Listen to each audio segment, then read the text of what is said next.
संजना सौमित्र, तुझा अपूर्ण लंड माझ्या पोचीत घट्टपणे बसला. हे अजून मला खरंच वाटत नाही रे. मला मला तर वाटतं होतं जाणार नाही तुझा एवढा मोठा मुसळ. खरंच तू आज माझं स्वप्न पूर्ण केलंय सौमित्र. किती भारी वाटतंय मला. म्हणून सांग रे, मला कळतच नाही. थोडा वेळ तुझा लंड असाच आत राहू दे ना. मला खूप छान वाटतंय. 5 मिनिट लंड आत ठेवल्यानंतर मी माझी पोझिशन घेत संजनाच्या गांडीवाखाली एक उशी ठेवली, जेणेकरून तिची पुची माझ्या लंडासमोर घेऊन धक्के मारणे सुलभ होईल.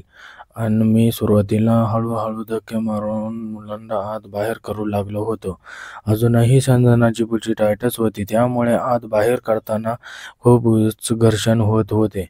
संजनाला खूप मजा येत होती आणि ती डोळे उघडून पुचीत लंड आत बाहेर होताना पाहून मोहरून गेली होती. तीही आता तिचे पाय रेखा आणणारी लांबलचक फाकवत लंड पूर्ण पुचीत घालून माग सोडत आहू आहू प्रदान करणे. आई ग, आहू सौमित्र, अजून जोरजोरात जाऊन खूप मजा.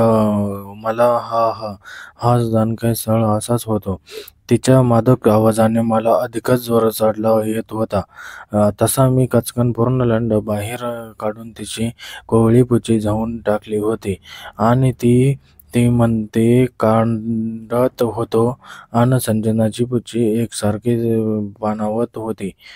त्यामुळे मलाही तिला धावायला मजा येत होती. अशा प्रकारे 15 मिनिट तिला जवल्यावर मी लंड बाहेर काढला होता आणि संजनाला डॉगी पोझिशनमध्ये घेऊन माझा कडक लंड भागून तिच्या पुचीत 2-3 धक्क्यातच पूर्ण आत घातला होता.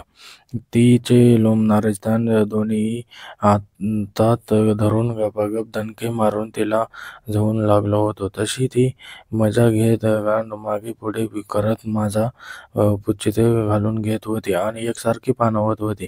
अशा पोझिशनमध्ये 10-15 मिनिटं जवल्यावर मी परत माझा लंड बाहेर काढला.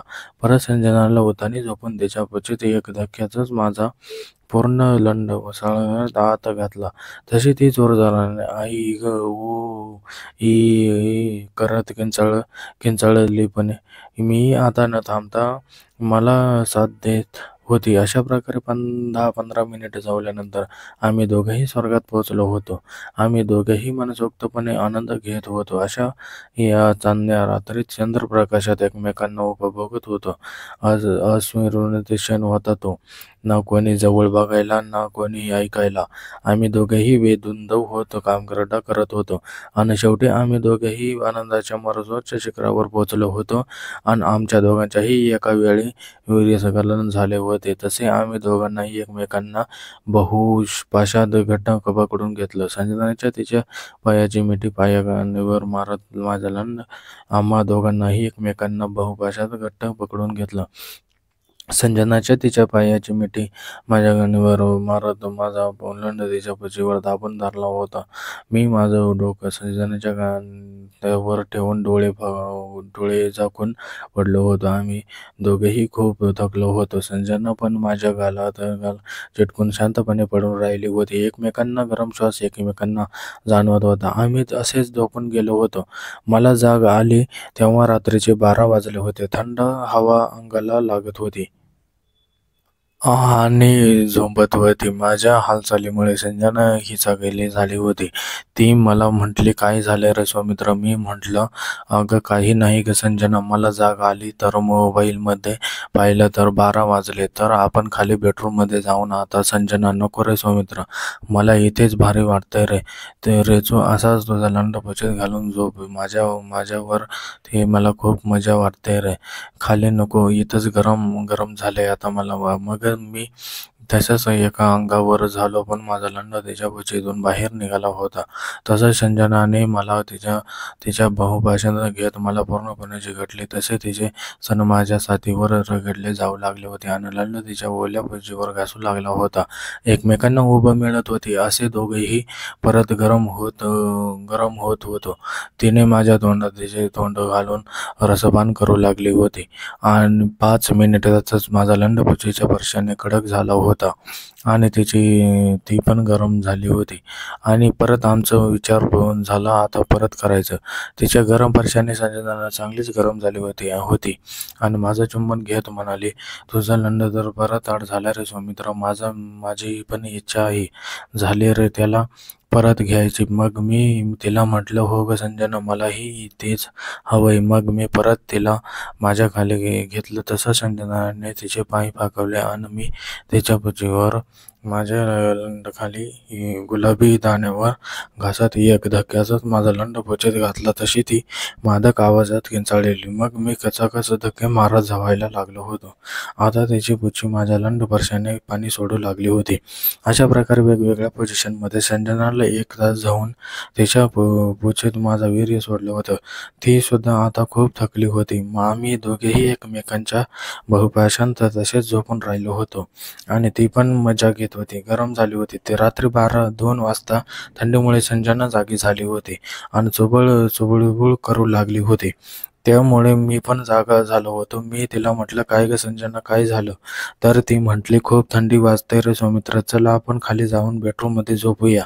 मग मी पण उठलो आणि दोन्ही खांद्यावर गुंडाळून खोलीत ठेवल्या आणि नागडच दोघेही संजनाच्या बेडरूममध्ये जाऊन एकमेकांच्या बहुभाषणात झोपलो होतो. मग झोपमोड झाल्यामुळे झोप उडाली होती आणि दोघेही एकमेकांच्या स्पर्शाने गरम होऊ लागलो होतो. परत माझा लंड दाटला होता आणि तशी संजना म्हणाली, हा तर दाटलाय रे की सौमित्र, काय काय बाई ग म्हणावयाला. आता माझी बुची पण तुझा लंड बघून पाणावायला आहे. अजून एकदा जाऊन मला सौमित्र, असं म्हणताच मी कचकन माझा सुमसर तिच्या पुचीत घालून 30-40 मिनिटं कचाकच दणके मारत जाऊन दोघांचेही पाणी सोडलं होतं आणि परत एकमेकांच्या बहुभाषांत झोपी गेलो होतो. असं करता करता 10 ते 15 दिवस मी तिथं संजनाच्या रूममध्ये असंच होतो आणि ती पण मजा घेत होती. तर मित्रांनो, अशा प्रकारे या चांदण्या रात्री चंद्रप्रकाशात रोमॅन्टिक वातावरणात मी मामाची मुलगी संजनाच्या कोवळी पुच्ची जाऊन ती कळीचं फुलांचं रूपांतर आणि कोमरा केज एका स्त्रीमध्ये रूपांतर केलं होतं. संजना त्या दिवसापासूनच खूपच खुश होती आणि तिच्या चेहऱ्यावर एक वेगळीच चमक दिसत होती. मी तिथे असेपर्यंत रोज रात्री संजनाला मनसोक्त जाऊन काढलं होतं आणि तिच्या या पुच्चीचे भोग माझ्या लंडाच्या मापाचे करून घेतलं होतं आणि तो असं करता करता त्याच्या पुचीचे भोग माझ्या लंडाच्या मापाचे करून टाकलं होतं. तसं ती कशी वाटली ही कहाणी आपल्याला जरूर कळवा. परत लवकर भेटू एका नवीन कहाणी घेऊन. तोपर्यंत काळजी घ्या आणि आनंदी राहा, मनसोक्त राहा. मित्रांनो, कशी वाटली स्टोरी कमेंटमध्ये नक्की सांगा. जे नवीन असतील या चॅनलवरती त्यांनी चॅनलला सबस्क्राईब करून घ्या, जेणेकरून आपल्याला अशाच नवीन नवीन स्टोरी आपल्यापर्यंत पोहोचेल. सबस्क्राईब करायला विसरू नका. व्हिडिओ कसा वाटला कमेंटमध्ये नक्की सांगा. व्हिडिओ लाईक करा, शेअर करा.